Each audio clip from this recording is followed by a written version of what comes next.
Now I'm going to say something. You're going to have to hold on to your seat a little bit. I'm convinced, beyond doubt, that in the same sense, God has abandoned America.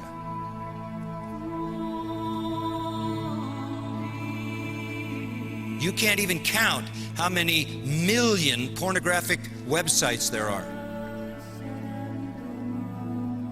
When a society is abandoned by God, it operates out of its own perverse sexual passion without restraint. So the first thing that you look for in a society, if you're trying to discern whether God has abandoned that society, is whether or not that society has gone through a sexual revolution so that illicit sex, adultery, every form of immorality is accepted as normal in that society. And we're there. You know a society has been abandoned by God when it celebrates lesbian sex. Unnatural, unthinkable. So you follow a sexual revolution with a homosexual revolution. And homosexuality becomes normalized. And you look at this world and you say, rampant sexual immorality, out of control, destroying people willy-nilly, even in the church, even in the leadership of the church.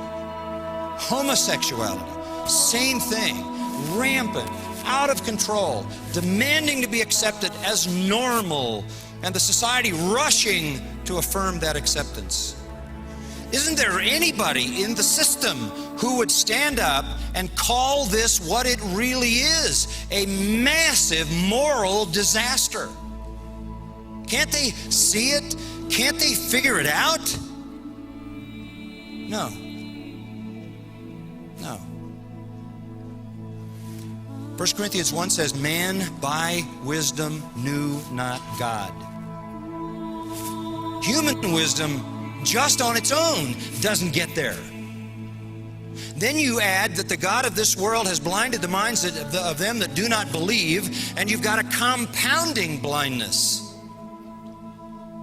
And then you add the fact that they are blinded by virtue of the sweeping, dominating elements of their culture. And you're just not going to get anybody to rise up and take that position and have people rally around it. You're going to have candidates running for president who were having an affair while their wife was in chemotherapy. You're going to have more people in leadership in the country outing themselves as homosexuals. If you think you've seen a lot of that, you haven't seen any of it yet. As it becomes more and more accepted. Always about truth. Always. From the garden, it started out as a war of truth, right? God says, you eat the fruit, you'll die. Satan says, no, you won't.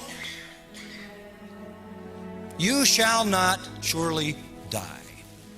There it is. Adam and Eve believed Satan. Thought God was lying to him. That started the truth war. It's going on today. It's always about the truth. Simple. This happens when you suppress the truth. What truth? Real truth. As Francis Schaeffer used to say, the true truth. Biblical truth. You suppress this, that's where you go.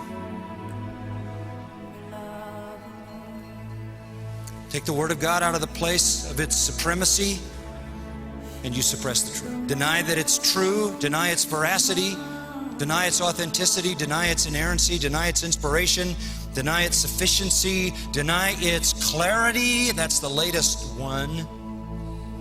That nobody really knows what the Bible means anyway. It's a wonderful book. We believe God gave it to us, but we have no idea what it means. That's convenient.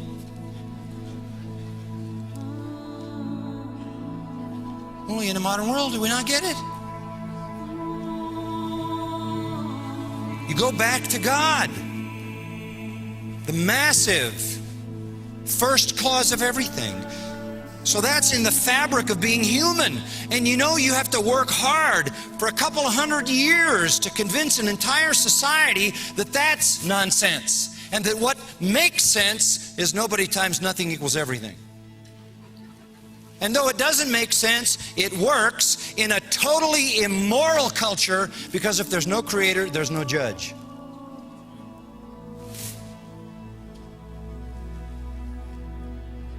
So reason is the first thing that shows you God. The second thing is morality, which is built into the fabric of all of us and has to again be cultivated to the point where you've got a society of people whose reason doesn't need God and whose sense of morality has been totally perverted. Here we are. Here we are. Even though they knew God, that is humanity, that is society, in any given period of time, by God's creative design, have the knowledge of moral law and reason that leads them back to a moral lawgiver and a judge and a creator. Even though they know that innately, they did not honor him as God or give thanks. But instead of doing what was reasonable and moral, they became empty in their speculations, and their foolish heart was darkened. And the bottom line is that they don't like the God their reason leads them to, and they don't like the God that their innate sense of what is right and wrong leads them to. And so they abandon that God, and the lights go out. God only wants one thing out of a nation. Listen and believe this book. There's only one solution, and that's the truth. The truth by which God saves, by which God sanctifies.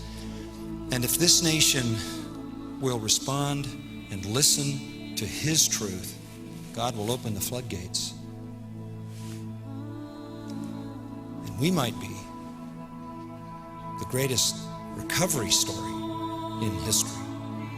But there's no other way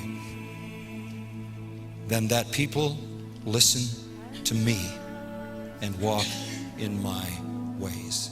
It's not going to happen if there's a famine of the hearing of the Word of God. Pray that the Word, as Paul said, would have free course, and that it would run with all its power across this land.